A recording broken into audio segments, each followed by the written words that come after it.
Khalil Rountree doesn't even have a puncher's chance for his upcoming fight versus Alex Pereira.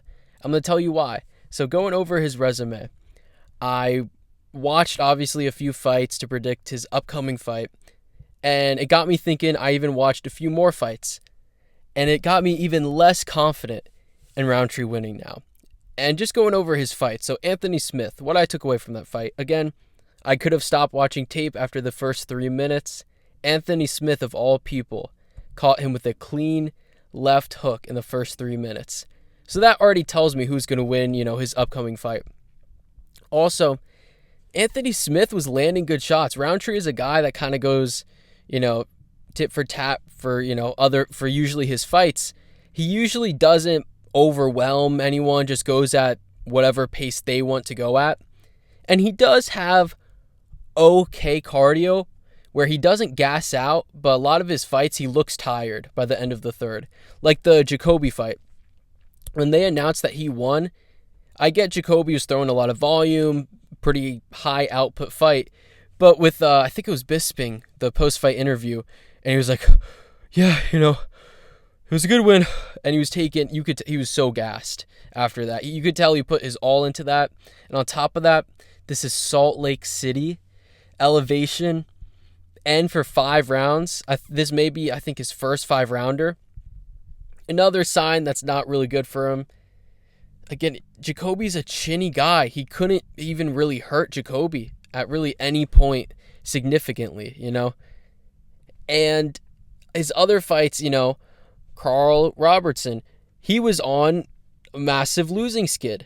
And then Khalil Rountree, attributed to that losing skid, but still not the best opponent. The Marcin Prachnio, that fight. That was a fight where he was able to hurt him in the second round. But the problem with Rountree that I also see is he doesn't have much of like a killer instinct. Like unless his opponent goes out cold or like, oh, they only need one more punch and they're done. They're on the ground. They're just waiting for the ref to stop it.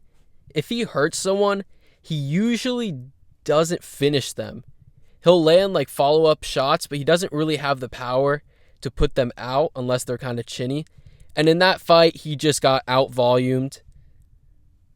And on top of that, he was like a 3-1 favorite in that fight, and you lose. I mean, it's not a good look. And I think Prachnio, he was on a 3-fight losing skid once he took the Rountree fight, and he was coming off of like 3 knockout losses. And then he fights Khalil, and he wins. Not only can you not knock him out, Sam Alvey knocked him out. Are you kidding me? And you not only do you not knock him out, you lose? That's insane. And then going over his other fights, he looked great against Eric Anders. But Anders was also on a losing skid. So how good of a win is that? I think that was his last fight in the UFC after Rountree. He had like 2 fights in the UFC. Johnny Walker gets knocked out cold. And I get, okay, well, it was like 6 years ago, which is true. And I get he's a different fighter now. But you still could take away the fact that he got chinned by a powerful puncher. And is his chin going to get better as he ages and he gets, more fights in? I don't think so. So this tells me that when he goes against a really powerful puncher, he's probably going to get KO'd. He doesn't have like a granite chin. So that's, again, not a great look. Paul Craig, he knocked him out, but Paul Craig is chinny. It seems like every guy he beats or knocks out, it's because they're chinny. And Paul Craig was coming off of a knockout loss. So again, not great. Tyson Pedro, I think that was maybe both of their UFC debuts, if I'm not mistaken. So yeah, I just feel like Khalil Rountree doesn't have the power to put out Alex Pereira. Yes, Pereira has been put out before, but by Israel Adesanya, who's a great fighter, great striker, and is powerful. I know a lot of people don't like him, but he is powerful. He does have good knockouts. And it's different because I get you could say, not even mentioning the weight cut he had to do. But, Adesanya, he couldn't knock out Jared Cannonier, who's one of the chinniest guys in the middleweight division, which is true. He couldn't even hurt him. But that's because Cannonier wasn't okay with taking risks.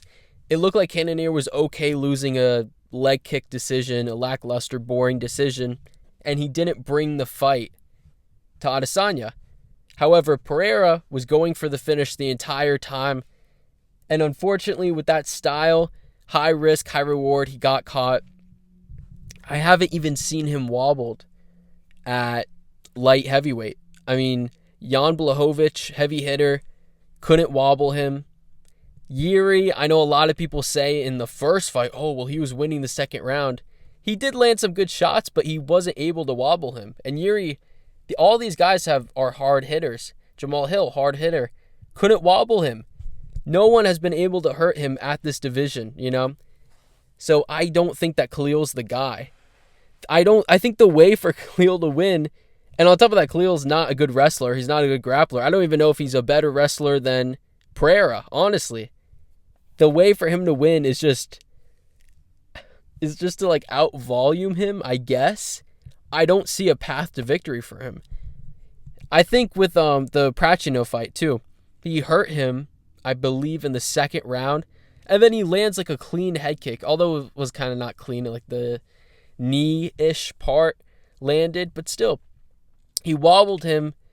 I forgot if it was like an uppercut or something, and then landed a head kick, and he still couldn't put him out. The guy, he was still standing, so I just don't see him.